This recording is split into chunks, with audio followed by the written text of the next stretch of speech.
Welcome, Timmu. Can you hear me okay? Hi, everyone. Great to be here. Thank you for joining us from the metaverse. Although I was hoping I would be your avatar, not you. No offense. Yeah, I wish. Next time. Yes. And thank you all for joining us. I know we're coming to the end of a second long day, but it's been a great couple days for me. I'm super psyched to be here. And this is I think it's really the topic of the moment, particularly for me. I've been in tech journalism for almost 25 years, and these new waves of tech come along, and it's always a challenge to not just understand them, but to really cut through the hype and the BS and really understand concretely what's interesting, what's relevant, and what really has potential to have an impact. And so I think Timmu can really help us get to the bottom of that. But let's just start first with the basics. Who are you and what is Ready Player Me? Yeah. Again, great to be here and happy to discuss the metaverse. My name is Timmu. I'm the CEO of Ready Player Me. Ready Player Me is a cross-game avatar platform for the metaverse, for virtual worlds. What we see is that people spend a lot of time in games and virtual worlds, playing together and collaborating and doing things together. And kind of the metaverse is happening. And the metaverse is not one place or one world or one app.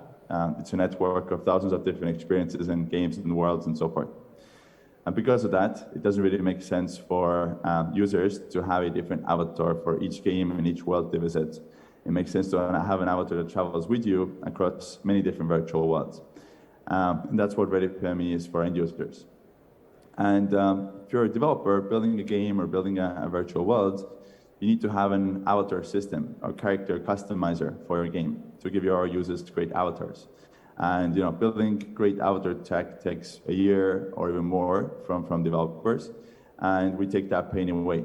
So we give the developers kind of a plug-and-play avatar system they can integrate with their games in a few days and focus on the core experience that they're building. And today we have more than 2,000 companies that are using our avatars in their games and worlds, and that includes games and includes social apps, VR meetings, collaboration apps, education, training, everything kind of a 3D that needs a character or an avatar. Well, and just for some context also, you're not one of these companies that kind of woke up last year and thought, oh, I'll hop on the Web3 bandwagon. This sounds exciting and it's getting lots of tweets. You guys have been around sort of working on this, refining this concept for a few years. What did you see happening when you first started into this, and what seems to have shifted more recently? We've seen obviously the announcements from people like a Facebook that kind of bumped this conversation up a bit, but what did you see happening more recently that suddenly, from your perspective, really made it feel like something is changing here? So we've been around for 8 years. We started from building hardware-based 3D scanners back then, and that was when Oculus was acquired by Facebook, and we realized VR is probably going to be a thing, and we're gonna need avatars in VR. It's going to be the way we communicate in VR. That's where we decided to kind of build a company around making avatars and making avatar creation easy for anyone. And it started from building hardware. Then we moved on from that, and our business was basically custom building avatar tech and avatar systems for big gaming companies. So like Tencent, Huawei, HTC, Vodafone, Verizon, those were our customers, and that was a profitable business or cash flow positive business that we ran for quite a few years, but it wasn't very scalable. And then like 2 years ago, we launched Ready Player Me, and that was right on time for the pandemic. And I think the pandemic was the first kind of booster for the metaverse. People realized we're kind of already living in a virtual world in some ways, and we're kind of like stuck in our homes and communicating through our computers. So you can imagine how this will be, more 3D and more kind of immersive over time. And then of course, with that, Meta, Facebook kind of came around and changed their name, and all of that was kind of a perfect storm. I think an important part of that actually is also Web3 and kind of crypto and NFTs. Because that kind of world comes with a philosophy of building more connected and open experiences and apps and companies that are more kind of collaborative and live in a kind of a big open market. And for us, that was a very, very big thing, because previously, like games, builders of games just thought of their game as like this kind of closed world they build and control. And now, the mindset is shifting from that to like thinking about, games as kind of a web or a network that is connected. And, avatars and identities are a very kind of foundational piece of that. And by the time, the market really happened, we had been building avatars for a long time and had the most experience from any company in the world. And we luckily managed to build a product and just kind of capitalize on that. Well, I want to stay on that theme of openness because, again, as I try to work my way through what this all means, particularly with the metaverse, conceptually, when I originally would hear the word, let's say going back a couple of years ago, I think of it as maybe nebulous, but also this idea that somehow we want to connect all these virtual experiences we have, whether it's super high-end, maybe really one day advanced VR to just some of the basic things we're doing on Instagram or video calls like this, or that's some way we want to meld all these things together to have this layer that connects all of it. And yet so it seems like we hear two sort of tensions happening where there's some energy around that, and then there's some energy around who's going to quote unquote own the metaverse, or I want you in my metaverse. So there's sort of, as you suggested, kind of an open aspect and then a closed aspect, which I guess is maybe the central tension we've always seen on the internet to some degree. But how do you see that playing out now in these conversations about decentralization, which seems exciting, but also some big players coming in and wanting to create their space around these things? Yeah. So I think like it's always like the big ones that already own everything want to have a closed system and keep on owning everything. But I think it's very bad if that happens for the kind of users of the metaverse and everybody else, consumers. So for there to be an option to compete with those big ones, we need to have a way to kind of link together the smaller metaverses and kind of the decentralized worlds. And for that, we need like cross-game services, like avatars, like money, economy, and things like that, to be able to build the open metaverse, if that makes sense. Of course, like Facebook is trying to own it. They're trying to own it through hardware. They're trying to own it through building their own virtual experiences.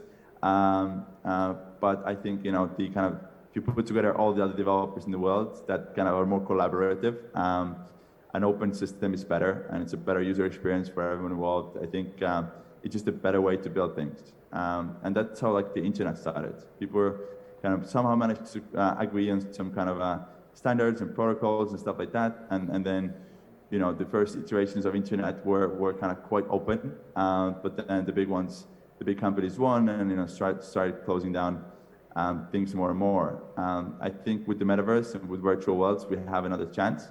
And there's also kind of a push against the big companies just owning everything in our lives and our data and our experiences, from consumers and definitely from developers that have seen, where this goes. And that's why there's a kind of a big amount of developers that are jumping on the kind of more open, decentralized way of building things.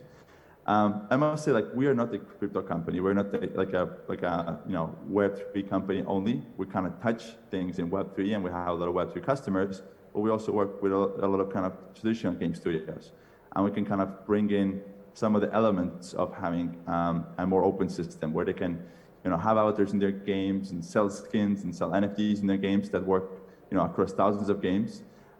They can take part of an open economy that exists across many worlds.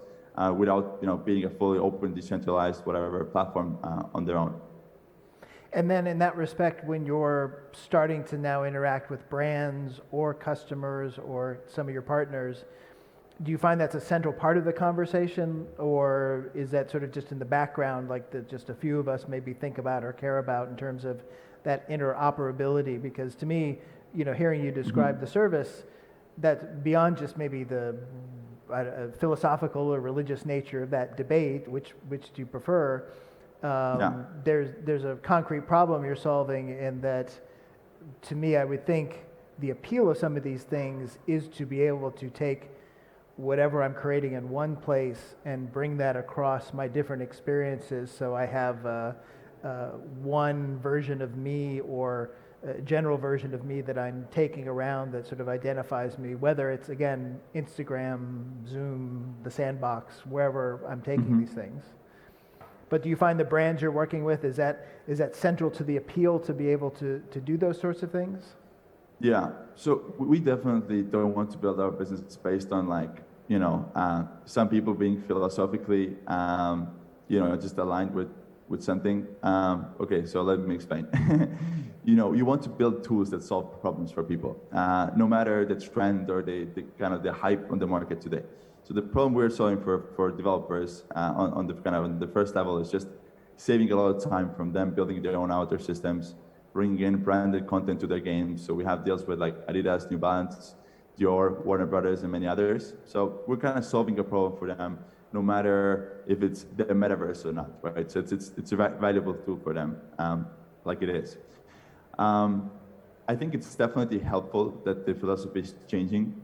There's a lot of developers that are, just kind of changing their way of building things because of that kind of change in philosophy, if that makes sense. But ultimately, people just want very practical, things. They want to make more revenue. They want to offer a better experience for their users. If you're a brand, you want to generate revenue from virtual asset sales, or you want to get more exposure in the metaverse to kind of basically market your products. So it all comes down to like very practical kind of needs of any business, if that makes sense. But I think like the change in philosophy definitely helps and accelerates the process. 5 years ago, we've been doing this for a long time, so we know like how the mindset, the philosophy has changed. 5 years ago, nobody would even think about kind of opening up their game or their world. Everybody just believed, you have to control every piece of it. You have to control the economy. You have to have your own currency, and all these things. And that's changing. And that's definitely a very beneficial, trend for us.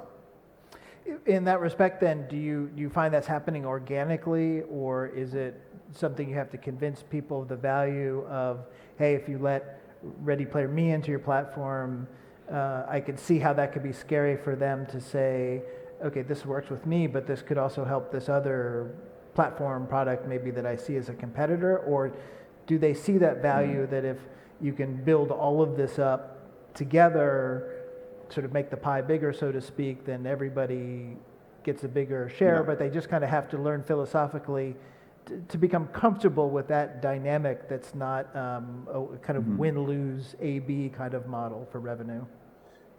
Yeah, no, I mean, that's a great question, and it's a key thing, right? So like, first, our customers are like 97% inbound, and we signed like, more than 300 companies last month. So like, this is definitely very, that comes from the area of the market that is very, has already sold themselves the idea. And it's kind of different levels on different markets. So if you're building a Web3 kind of metaverse, like, we don't need to convince you at all. If you are a traditional game studio that has this kind of a template way of building games, then there's some education involved in that. So ultimately, it comes down to like very practical things, can you sell more avatar outfits if those outfits travel across games, or if they stay in your game, And if you can sell more of them, then it just becomes a very practical business decision. And like that's how we think about building our businesses, like not to find only the philosophically aligned companies. They are the kind of the MVP, but to kind of make it such a no-brainer business decision for anyone thinking about doing this or not doing this. And that's the only way we can really have an open metaverse, if it's just like a no-brainer business decision for anyone thinking about going one way or another. And our goal is to build a system that supports that. So having the right kind of business models and incentive systems for like both brands and obviously kind of games and platforms and end users. And it's a tricky balance, but that's kind of how I think about it. And these people that you're working with, are you finding, particularly if they're, corporate partners, Are they pretty sophisticated and educated in terms of the way they're thinking about this? Are they just kind of dipping their toe into the water, trying to be sort of an exploratory phase, which would make perfect sense? I mean, you have to keep iterating and experimenting with these new things come along, or is it a mix of those two? Yeah, so like, so it depends on the group. If it's a big gaming company, usually how we work with them is like with their new kind of Web3 initiative, which is like something that they built to experiment with the new concepts and stuff like that. If it's a kind of a, yeah, like there's a lot of kind of metaverse native or Web3 native companies that this is what they do, and that's their whole business. You know, brands, for example, at the beginning of this like hype cycle, they just jumped on because they wanted to do a press release that they're in the metaverse. Now it's becoming a lot more practical, you know, measuring things that like, you know, impressions, obviously generating revenue by selling assets and so forth. So I think the kind of the hype generates a lot of people just kind of jumping on and experimenting, which leads to like them figuring out what this actually is and like how it helps them. So it becomes more practical, kind of normal business over time, and that's obviously our goal. Yeah, I hope that answers the question. Yeah, I mean, as a journalist, you were just making reference to the announcement. That's where my skeptic hat gets put on, because I'm based in France, and I suddenly start getting press releases from retailers saying, "Oh, we just bought land in such and such virtual world. Look at us." Yeah. And I think, okay, I used to get these press releases about Second Life, 15 years ago. So hooray for you, but what does that mean? Like, and then I worry, like, okay, it's just this buzzy thing right now that all goes away in 6 months, and that leaves you guys sort of not stuck, but that curiosity wanes because people are sitting there thinking, well, okay, what am I concretely getting out of this? How is it helping me either branding or selling or reaching new customers? So are you? Go ahead. Yeah. So like, yeah. So I think definitely the metaverse hype will go away or change. The thing is, like, the gaming industry is a almost $200 billion industry, right? So it's not a question if you can sell virtual assets in virtual worlds. It's not a question if people spend time in virtual worlds or games. Fortnite made more than $2 billion last year by selling avatar customization assets. And that's just one game, right? So people spend more than $50 billion in virtual assets in games and virtual worlds today. So it's not like it's not like a potential future world where people spend time in games. I grew up playing RuneScape. Like I spend more time in RuneScape than I maybe spent hanging out with my friends in real life at some points. Yeah. So that world is already there. The question is like how does the difference between the gaming industry of today and the metaverse, we feel is kind of a more connected experience where you can feel you're kind of in one world that you can explore different experiences, and every person has an experience that they like, but it has to be more connected and more kind of a unified experience. Right now it's like 10,000 different app store apps you download, and it's like just it's a mess. So yeah. No, I think that's a good. The hype will go away, but the market is there already. So. And again, that's the thing I struggle with from the role of journalist is, if you pick it apart on a certain level, yes, I mean, as you're suggesting, I've known people who've been in World of Warcraft for, I don't know, more than a decade easily, 15 years maybe. People were playing around 15 years ago in Second Life. We've been on virtual calls. I mean, our worlds are evolving virtually every day in lots of little tangible ways. So in some ways, people are always asking this question, well, is the metaverse real and when will we have it? Like a certain way you look at that, it's like it exists and it's existed for a long time. And in another way, people will say, oh, the metaverse is just a fantasy and that'll never happen. But so it's sort of hard to pick those things apart and say, okay, what is it that we're waiting for to happen? Really, I think the connectedness is certainly a part of it, the interoperability. The unification of all those experiences. But I mean, when you guys are planning concretely for, let's say, the next 6 months, the next year, what are the trends that you're looking for? What are the things that are evolving that you're keeping your eye on or trying to adapt to? Yeah. So I mean, like when we started the company, like the metaverse was a science fiction term, right? Nobody knew what it means.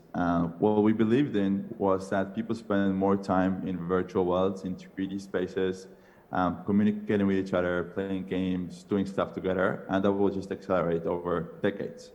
And we still believe the same exact thing. Things like VR and AR and kind of like just better kind of hardware and technology to experience virtual worlds will help, the adoption. They'll accelerate the adoption. The high peak time of the metaverse today, which makes a lot of companies spend a lot of money in the space and lose some money in the space, will also accelerate it. We don't rely on any like kind of micro or like a short-term trend of the metaverse or anything like that. We rely on the long-term trend of people spending more time in virtual worlds. When you look at what kids do, if you have, I'm sure there's people in the audience that have kids of like, 8 to 12, 15. What they do is they play Roblox or Fortnite. That is their social media. That's how they grow up. They hang out in virtual worlds. They play games together. So it's not like this world is like somewhere in the future. For us old people, it feels like it's a distant world, but actually it's happening, right? Like the next generation of kind of social products are not going to be 2D picture apps, right? They're 3D worlds, they're 3D social spaces, and 3 billion people play games today. So it's not like a fantasy, right? No.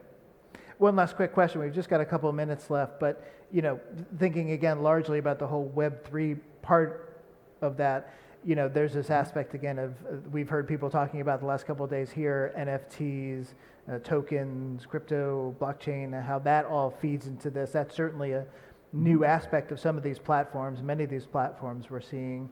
Mm-hmm. Are you seeing that as well for you guys in particular, or the people you're working with, as another big driver of people really embracing the virtualness of this because they can see a different way to monetize it or create community or some aspect like that?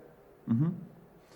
Yeah, so I mean, I think broadly what we believe in is that ownership of digital assets is like a very kind of foundational thing for the metaverse, for virtual worlds. It needs to exist to build this thing into a kind of real virtual world. So NFTs are the first way someone's to create real ownership of assets. So we're very excited about that, and that gives a way for early members of communities to take part of the upside of the growth of that platform, and so forth. And we do NFTs. We did a drop with deadmau5 NFT drop. deadmau5 kind of heads that live on our avatars and travel across thousands of worlds. We did a drop for CryptoPunks. So we're working on NFTs ourselves, but it's just a part of our platform. And it's one way you can monetize digital assets. And it's one way for people to feel that they're a part of a platform more than if they're just a player and they just spend time on creating value for the platform but get nothing back. With NFTs and crypto, both fungible and non-fungible tokens, that is a way to change that. So we're very excited about that. We don't want to become too crypto too early because we work with a lot of kind of traditional game studios as well, and it's helpful for us to be a neutral kind of a third-party identity provider and not too crypto or not too any platform dependent. So that's kind of how we think about it, but it's definitely a big change. And there's a lot of speculation and madness in the market, obviously. But that just comes with every kind of new technology. It's the first time anyone can own anything in the internet, which is kind of wild. Yeah, it's fascinating to me. It's clearly, this is for me the conversation of the moment is sorting through all these. So I really appreciate you taking the time to join us here. It's a pleasure, and let's definitely stay in touch. And I want to thank everyone again for hanging out, listening to our conversation, and thank you again to the great TechChill organizers. Thank you. Thank you. I appreciate it.